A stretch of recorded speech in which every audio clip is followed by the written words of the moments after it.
Assalamu alaikum dostlar. Bugün biz ötülen dersimiz mavzusu arifmetik progresiya. Arifmetik progresiyanın eninci əzasının formulası. Arifmetik progresiya degan nima? Endi xil bo'yicha arifmetik progresiya deb kelasi əzası aldınqı əzası qaraganda turaqlıq bir sanni kelib qo'shganda kelib chiqadigan tizimini, sonlar tizimini arifmetik progresiya deb aytadi. Misol uchun bundaq bir tizim yozaylik. 1 5 9 13 ve başka sallar. Sizler bu tiziminin kelesi əzasının üzerine tepki sizler qiyin emas. 1 5 5 9 13 13 degan qancha yazamiz? 17 17 degan qancha yazamiz? 21. Yani siz üzerine bayqab o'tagandek qanaqda bor 4 sonni nima qotadi? 4 degan son bu har bir əzasga qo'shilib kelesi əzas bizde paydo bo'ladi. Mana mushundaq tizimini arifmetik progresiya deb aytamiz. Endi bu yerda İtalya bunu boshqacha masalan 20 15 10 5 0 -5 -10 deb yana boshqa bir tizimlarni o'ylashtirib yozg'ili bo'ladi. Bu yerda o'zinglar bayqab o'tgandek, bu yerda oldingi azasi kelasi azasi chiqish uchun -5 sonni qo'shadi, durustmi? -5 ni qo'shsa -15 chiqadi, -5 qo'shsa minus, to есть 10 chiqadi, -5 ni qo'shsa 5 chiqadi, -5 ni qo'shsa 0 chiqadi, -5 ni qo'shsa -5 chiqadi, -5 qo'shsa -10. Demak, bu yerda -5 qo'shilib ketib bu davomlashadi. Ba'zida uni bunday yozgan bo'ladi. Aytaylik 3 3 3 3 3 3 deb mesela davomlashtirib yozgan bo'ladi. Bu arifmetik progresiya bo'ldi. Çünkü turaqlıq qanasan qo'shiladi? 0 qo'shiladi. Demak, arifmetik progresiya deb oldingi azasiga qanaqa bir turaqlıq degani bu yerda turaqlıq bir ijobiy sonni qo'shish bo'ldi. Turaqlıq salbiy sonni qo'shish bo'ldi. Turaqlıq 0 sonni qo'shgan bo'ldi. Turaqlıq sonni qo'shganda kelib chiqadigan sonlar tizimini arifmetik progresiya deb aytamiz. Endi bu yerda tizimining a'zolarini tepish hech qanday qiyin emas. Bu bizda birinchi a'zosi, demak buni A1 teng 1 ga deb yozgan bo'ldi. İkinci azasını A2 teng 5 ga deb yozgan bo'ldi. Üçüncü azası 9 mi? A3 teng 9 ga ve shunaqla davomlashtirgan bo'ldi. Bu arifmetik progresiyaning a'zolari bo'ldi. Bu a'zolari.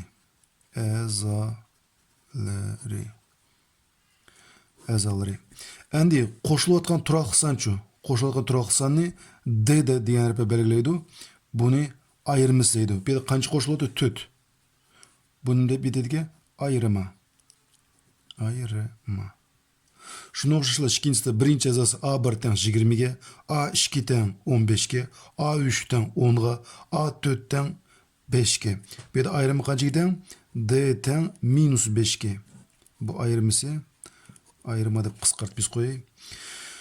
Bu yerda birinchi azasi 20, bu yerda azolarni tepish buni A1 teng 20 deb yozamiz. Aytganda arifmetik progresiyaning birinchi azasi 20 deb aytamiz. Buni biz A1 teng 1 deb yozgan bilan o'qilish qanday? Arifmetik progresiyaning birinchi azasi 1 ga teng. Arifmetik progresiyaning ikkinchi azasi 5 ga teng.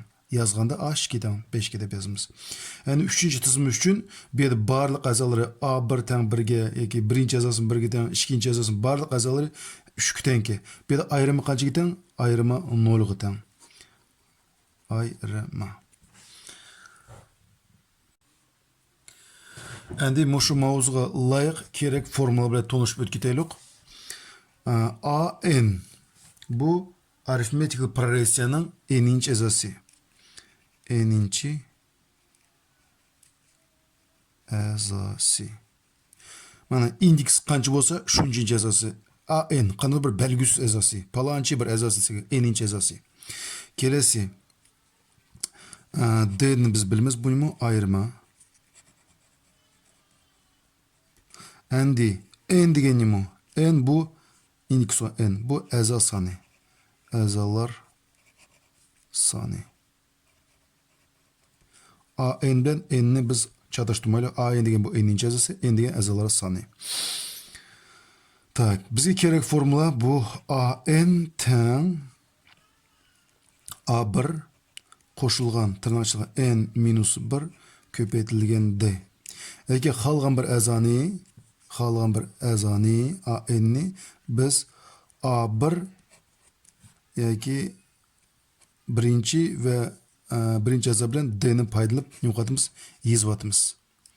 Qanaqda aytaylik, 5-azani A1 orqali yezyapmiz. A1 ve D ayrimlarini paydalanib yezyapmiz. Aytaylik, bizga kerak 10-aza. 10-azani tepish uchun A1 qo'shilgan n-1. N degan qay turdi? Indeks turdi. Indeksdan bir nevat. 10dan bir nevat etsak 9. 9 D bo'ldi. Yoki mana 1 ga 9 ni qo'shsak, mana 1 ga 1 ni 9 qo'shsak 10 chiqsa, demak formulamiz durust. Aytaylik, bizga A13 kerak. 13 yoki arifmetik progression 13 yazasi kerak. Uni A1 orqali qo'shilgan 1 ga qanchani qo'shsak 13 bo'ldi. Albatta 12 D deb yozamiz. Mana 1 ga 12 ni qo'shsak 13 chiqdi. Yoki formula bo'yicha tekshirsak, mana A1 n-1, n biz indeks turdi. Dastlab bergan azazda indeksda 13 turdi. 13 ni bir nima etsak 12 D. Qanday undaqda biz hisob chiqarib ko'raylik. Bizga mundaq bir hisob berilsin deylik. Arifmetik progressiyani birinchi azasi -5 ga teng, ayrimisi 3 ga teng. Mush arifmetik progressiyani 4-azasini ham 17-azasini teplanadi. Bizga birinchi azasi berilgan. Demak, AN teng A1 qo'shilgan n-1 ko'paytirilgan D degan form paydalanamiz. Yeshish. A4 teng A1 qo'shilgan 3D deymiz. Shundaq-ku. 4dan 1 olsak 3 yoki 1 ga 3 ni qo'shsak, bunu 4 o'z pecha kelib chiqadi. Demak, A4 teng A1 ning o'rniga -5 ni qo'yamiz. Qo'shilgan 3 ko'paytirilgan D degan sonimiz biz 3 ga teng. 3 3 9, -5 plus 9 4 bo'ldi. Demak, biz 4-azani topdik. Endi 17-azani topaylik. A17 teng A1 qo'shilgan 1 ga qanchani qo'shsak 17 chiqadi? Albatta 16 D deymiz. Yoki A17 teng birinchi azarimiz bizda -5 ga teng. A1 o'rniga -5 ni qo'yib plus 16 D deydi. 16 ko'paytirilgan 3. 16 ni 3 ko'paysa 48 plus 48 -5 bo'ldi 43. Demek bize A4 teng 4 ga, A17 teng 43 ga. Shunda hisobimiz chiqdi.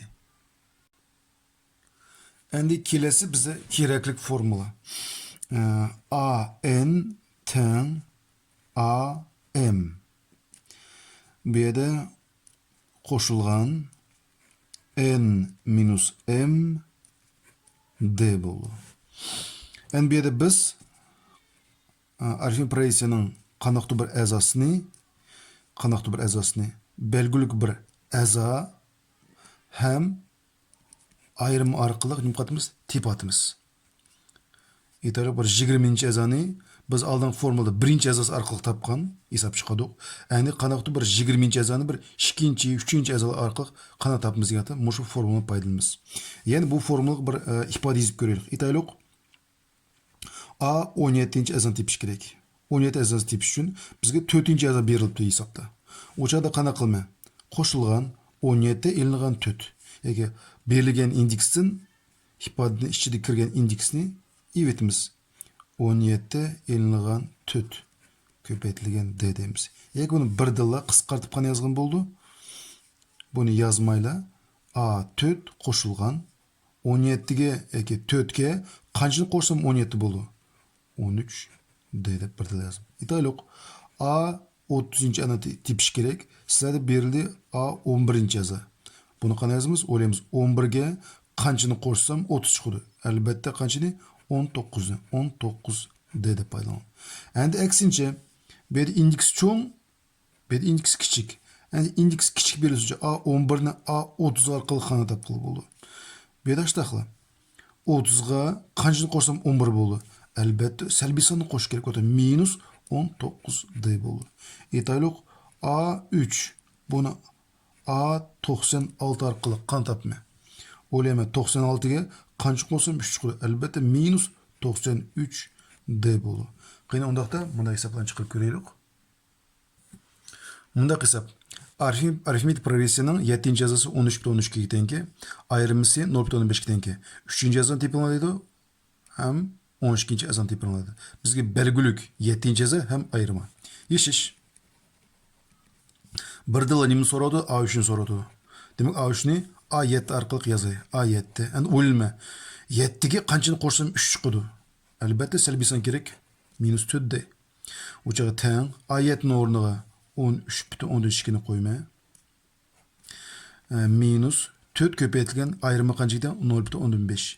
Hesaplayma. 4 0,5 ko'paysam 2, 13,2 ni 2 ni etsam 11,2. Kelesi A12 ni so'radi. A12 ni men belgilik bizga A7 orqali yozay. Yana o'ylama. 7 ga qancha qo'shsam 12 bo'ldi. Albatta 5 ni. Demek teng A7 ni o'rniga 13,2 ni qo'yamiz. Qo'shilgan 5 ko'paytirilgan ayrimi qancha ekan? 0,15 teng. Bu yerda ko'paytib etsak 2,15 bo'ldi. 13,2 ga 2,15 ni qo'shsak 15,7 bo'ladi. Kelesi endi bizda ayrima. Ayrimini hesaplash uchun kelesi a'zosidan oldingi a'zoni elish kerak. Masalan, A2 dan A1 ni evatsak bo'ldi. Yoki A3 dan A2 ni evatsak bo'ldi. Yoki biz A4 dan A3 ni evatsak bo'ldi va shuni o'xshab davomlashtirib bo'ldi. Yani ayrimini boshqacha qanday hisoblashga bo'ldi? Bizga aytaylik, qanaqdir bir jiroq o'ralashgan a'zolar bergan. Bu yerda bu qo'shni a'zolar durustmi? A2 bilan A1 qo'shni a'zolar, A3 bilan A2 qo'shni a'zolar, A4 bilan A3 qo'shni a'zolar. Yani bizga jiroq o'ralashgan bir a'zolar berilsa, u chog'da biz nima deymiz? AN dan alamiz AM ni. Bu yerda indeksir n minus m deb yozg'ili bo'ldi. Mushuni bir misol tushuntirib o'tay. Aytaylik, bizga A23 berildi. Qanaqdir bir son belgilik bir aytaylik 8 deb qo'yaylik. A12 berildi. Bizga aytaylik bir 3 deb qo'yaylik. Bizga ayrim tepish kerak, D tepish kerak. D teng deymiz. A23 dan evitimiz A12 ni yoki 23 a'zosini 12 a'zoga aytamiz. Indeksi 23 enligan 12 deb yozsak bo'ladi. Bu bizni sonlar turaqliq. Bu biz indekslar berdirishmi? A3 ni o'rniga A23 ni o'rniga 8 ni qo'yma. Tegishli sonni qo'yish bo'ladi. A12 ni o'rniga 3 ni qo'yma. Endi indeks son, maxrijlik son bu indekslarning ayrimisi bo'lib turaqliq son bo'lib qolaveradi. Mana shu ayrimni tepishga bunda hisob berilsin deylik. Mana bizga sonlar tizmasi berilgan. Bu yerda arifin progression birinchi a'zosi -13,2, ikkinchi a'zosi mana uchinchi a'zosi, mana to'rtinchi a'zosi va shunday davomlashaveradi. Mana shu tizim uchun ayrim tiplanadi. D tanglaymiz. Bu yerda barliq qo'shni a'zolar yozilgan, barliq a'zolarga paid yozilgan. A2 minus A1 desak bo'ldi. Teng A2 ikkinchi a'zosi qancha ekan? -12,16. Ilingan birinchi a'zosi qancha ekan? -13,12. Bu salbiy son bo'lgandan tirnaqchiga -13,12 deb yozma. Teng. Tirnaqchini chivetsam bu yerda meni ijobiy son bo'ldi. Shu yerda -13,16 qo'shilgan 13,12. Hisoblayversam qancha bo'ldi? 0,16 bo'ldi. Endi kelasi mana hisob bersin deylik. Endi biz mana hisob bersin deylik. Arif progressionning 7-chi a'zosi 20, 20-chi a'zosi 59, ayrimisi tiplanadi. D teng oldingi formula foydalimiz A20 elingan A7 deymiz. Maxrijiga 20 elingan 7 deymiz. Teng 20 a'zosini o'rniga biz qanchani qo'yamiz? 59 ni qo'yamiz. Elingan 7-chi a'zoning o'rniga 20 ni qo'yamiz.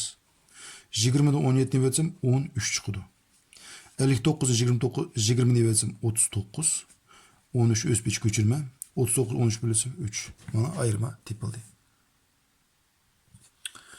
Ba'zida hisoblab bizga bunday formula berildi. Mush yerda bizga ayrim tepadi. D teng sol belgi, D teng sol belgi deb qo'ydik. Ayrim tepish kerak.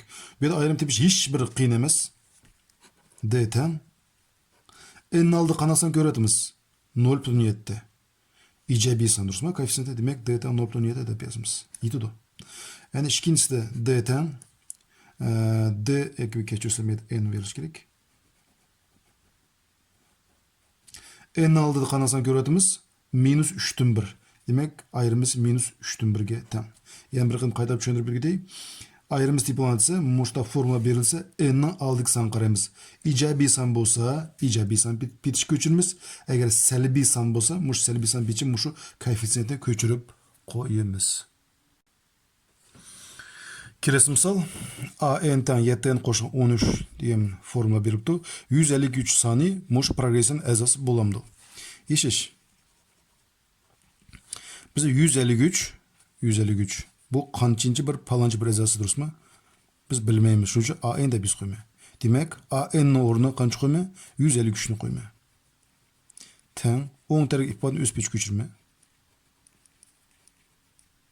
Endi muşu belgen tanımını işme. Bu 6. sınıf tanımısı 7n plus 13'ün sol tarafı biz olay, 153'ün 10 tarafı biz olay.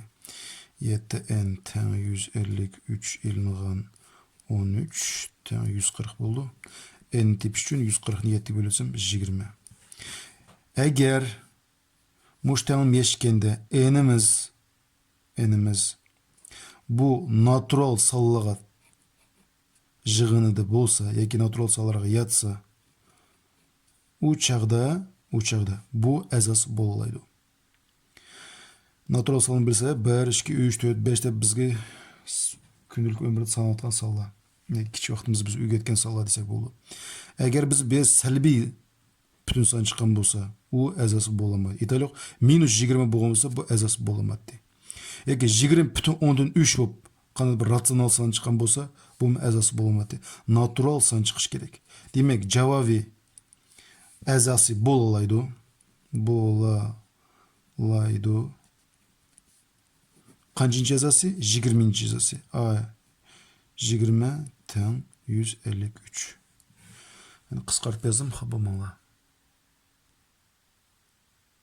Kelesi safta mundaq tizim berib o'taylik. Arifin birinchi yazısı belgülük, 5. yazısı belgülük, o'tirdagi 3 yazı bizga belgisi bo'lsa, o'tirib 3 yazını toplaydi. Biz bilimiz ta geçiş A1 tan 5'ge, bu 5. yazı A5 tan qanchaga? -3'ge. Arifin proyesida en asosiy narsa bizga u ayrimiz kerak. Ayrım tepish kerak. Ayrım tepish uchun D tan A5'dan almaz A1'ni maxrijiga 5 ilingan 1 deb biz qo'yamiz. Bu indeksini ko'chirib qo'yamiz. Tan A5'ning o'rniga 5 qo'yamiz. Ilingan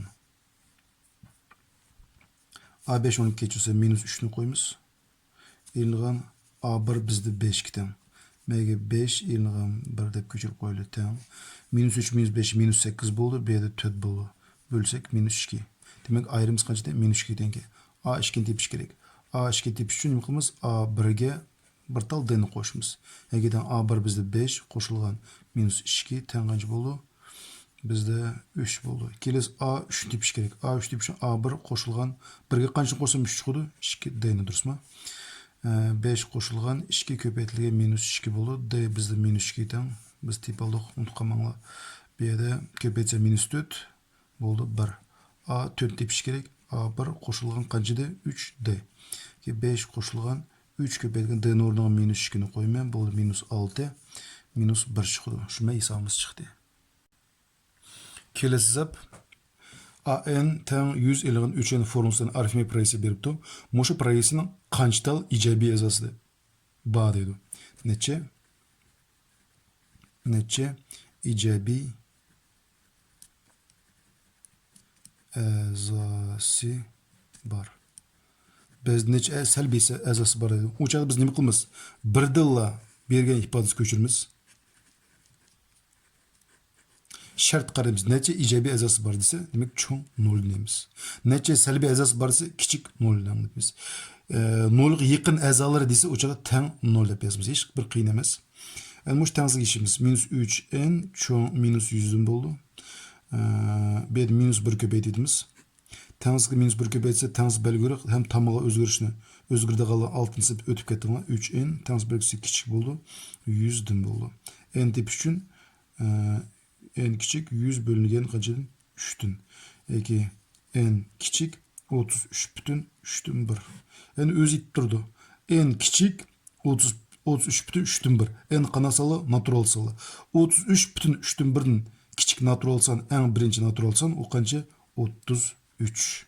Demek bergen tizimde 33 tal ijobiy azası ba. 34. əzası bu biz səlbi hesabı gidiyor. 33, 32, 31 şu əzalar barlığı bu qan əzalar bunlar icabi əzalar.